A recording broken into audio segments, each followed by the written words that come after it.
Hi, I'm Beverly Banov Brown, and this is Sophie, my amazing canine friend and companion. And today we're going to be talking about using radical gratitude, deep appreciation, deep thankfulness for all the incredible blessings, right, Soph, in our lives, to help us create more authenticity now and forever. Sophie is, as most dogs and other animals are, perfect examples and models for us of what it means to be authentic. Right now I'm holding her and she's being cooperative, although I'm sensing that she's authentically getting a little restless. And when she's had enough of being on a YouTube video, she'll let me know, as she always has in previous tapings, and I'll let her down. That means that whether I like it or not, she has the right to authentically stay or go. She has the freedom. And right now, she's telling me she's had enough of this already. So here we go. Let you down, Dolly. Authenticity, for many people, can only happen when they have an epiphany. And today, I'm a messenger to come and remind you of what you already know, which is that emotions, energy in motion, emotion, are your friend. They're not your enemy, as so many people think of them, unless they're feeling ecstatically happy, jubilant, maybe relieved about something, maybe grateful for something else. The emotions that we recognize as having negative connotations, like sadness, like mourning, like depression, like discouragement, or even feelings that may creep in of despair. The feelings of anger, resentment, jealousy, greed, envy, those are all fear-based. The emotion of love, happiness, contentment, joy, pleasure, encouragement, optimism, those are all love-based. And every one of those emotions is of equal value. Why? Because once you come to understand that by resisting what you deem to be negative emotions, your resistance, you're trying to push them away like they don't exist, is like having, let's say, a 5-pound bag of sugar. You can move the mound of sugar over in that 5-pound bag so that you have created some sort of a little space, it seems, but that's only an illusion, because how much sugar do you still have? You haven't let go of 1 ounce. You still have 5 pounds to deal with. And it's very similar with emotions. To the extent that we allow ourselves to feel all the feelings and welcome them as blessing, there's where the radical gratitude comes in, we are able to look at those emotions, and instead of fearing them and feeling like they're going to cause us to be miserable for the rest of our lives and spiral down hopelessly, we can know that they are a barometer in that moment of how we're feeling about something, about a person, about a place, about a situation or condition, about something perhaps in our work life, about a frustration that we're dealing with, about some perceived obstacle getting in the way of our having what we want, what we feel we may need, or a fear that we're going to lose something or someone or never have. Whether it's the relationship, the car, the house, the family, the unity with community that we may be yearning for, whatever it is. Many, many times, health issues are tremendously huge generators of fear. Not the health issue itself, really. It's how we feel. It's how fearful we can get. And so, let's say I know someone recently who hurt his elbow. Well, when you hurt your elbow, you become aware very quickly of how much movement in our body happens that involves the elbow.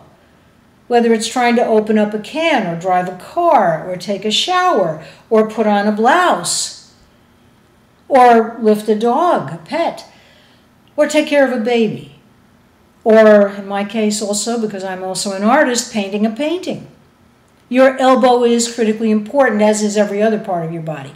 And so what will often happen is, let's say the person I'm thinking of who hurt his elbow. He started for a while to focus in on, oh my God, my elbow is in such pain, I can't stand it, it feels like a knife in there, and I'm miserable, and I'm unhappy, and I'm frustrated because I can't do what I normally do, and I have to ask for help all the time. I can't even make breakfast for myself, he was telling me. And so I thought to myself, how can we together, because he was a client, help him to view the situation differently? How can, using radical gratitude, help him to reframe his perception that everything in his life has completely and utterly fallen apart, which is fear-based, because what we came to was that he was afraid there wouldn't be anybody to help him, that he felt unsupported, unloved, alienated, and he felt terrified and powerless. When I asked him, how can you see this differently? How can you see this in a way that empowers you?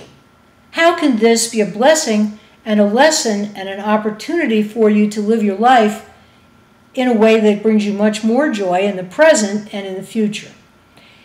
And we did a little work during a session about this. And within, I would say, 5 to 10 minutes, he was busy looking at, he could see, he could hear, he could breathe, he could take in nourishment. He had a body that was working well to heal that elbow that he had banged doing something which was a moment where he was distracted by some emotional concerns, wasn't paying attention, and knocked into something. What was the lesson? One of the lessons, there were many, was to be more mindful of his activities. Another lesson was to realize that even if one part of his body was hurting, 99% of the rest of his body was feeling absolutely fine. And so what he wanted to do was create in himself a consciousness of such expansion that the vibration in his elbow was healed sufficiently so that it came up to the rest of his body, which was already feeling wonderful. Again, gratitude, building on strengths, building on the blessings that already are abounding in our lives, creates more reasons to feel happiness, to feel the jubilance of the moment. Isn't it interesting that my client, as soon as he started to think that way and affirm it verbally, because remember, as the Bible says, death and life are in the power of the tongue. You have that power. So the more you choose your words carefully, the more you choose your thoughts carefully, the more your actions will be informed by this knowing of your own empowerment that gratitude brings. Can you see how this can be adapted and transferred to every other area of your life? If you're with a partner, for example, who's doing certain things that aggravate the hell out of you, then you might ask yourself, where is my focus right now? Am I focused on all the things that made me choose this person in the first place as a friend or a lover or both?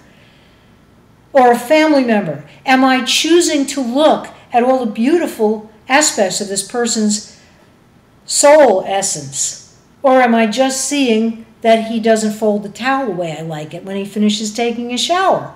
Or he doesn't rinse out the sink after he's brushed his teeth? Or he sometimes isn't too mindful and forgets to put the cap back on the toothpaste tube?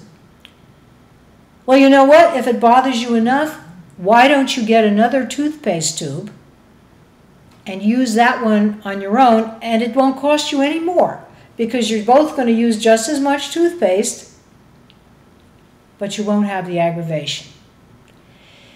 Simple, simple things to do can make an incredible shift in your perception of your life. Radical gratitude can help you do that. So what does that have to do with authenticity? With authenticity, we are able to embrace our emotions sufficiently, both the so-called happy ones, the glad ones, and the sad or angry or annoyed or frustrated ones, with equal love. We're able then not to resist what we've perceived in the past as painful or negative emotions. We recognize that they are telling us something about whatever's happening in that moment, and we're real with it. We're real with ourselves. We become more attuned to what we're really thinking, what we're really feeling, and that then, from that place of gratefulness, can inform all of our activities. Our relationship to ourselves, our relationship to the ability to be still and experience the presence, what I call the divine presence. God, Goddess, all it is, the universe, whatever name feels good to you, the energy of life. And by doing that, then we relate to everybody else in a way that's more down to earth. There's no pushing, there's no feeling of underlying fear that we're not going to be good enough, we're inadequate in some way, because then we're in touch with that originating energy that created everything and sustains everything and everyone, that keeps our hearts beating, that keeps our bodies flowing well, that heals elbows if necessary, or any other part of your body. Because our thinking has come up in our vibratory frequency to a level of gratefulness, which is the abundance, the overflow, the more than enough of all that is good and joyful in our lives. This can be used for any aspect of your life, your physical, your emotional, your mental, intellectual, your spiritual certainly, which is for me where it all starts anyway, your material and financial, personal and professional lives. Imagine a life lived authentically just because you learned to embrace all of your feelings instead of fearing them, instead of resisting them, pushing them away like they're no good. It's all good because it's all in divine order. I'm Beverly Banov Brown. What a joy it is to have this time with you. Until next time, I'm going to encourage you to watch some of the other videos in my library, Beverly Banov Brown M.S. If you haven't already subscribed, I deeply invite you. I love to see all the new lists of subscribers. It's over 2,100 now and growing every day. Thank you for your interest in my work. Clearly you can see I'm passionate about it because I'm passionate about life, and I'm passionate about the idea that we all can embrace the extraordinary beauty of life, the extraordinary love that is lavished upon us every day, every moment, if we'll only notice it. Show up for life by being available to life more and more, and you can't help but have any self-consciousness drop away. And then you'll have, moment to moment, authenticity now and forever. Bye for now, and many blessings.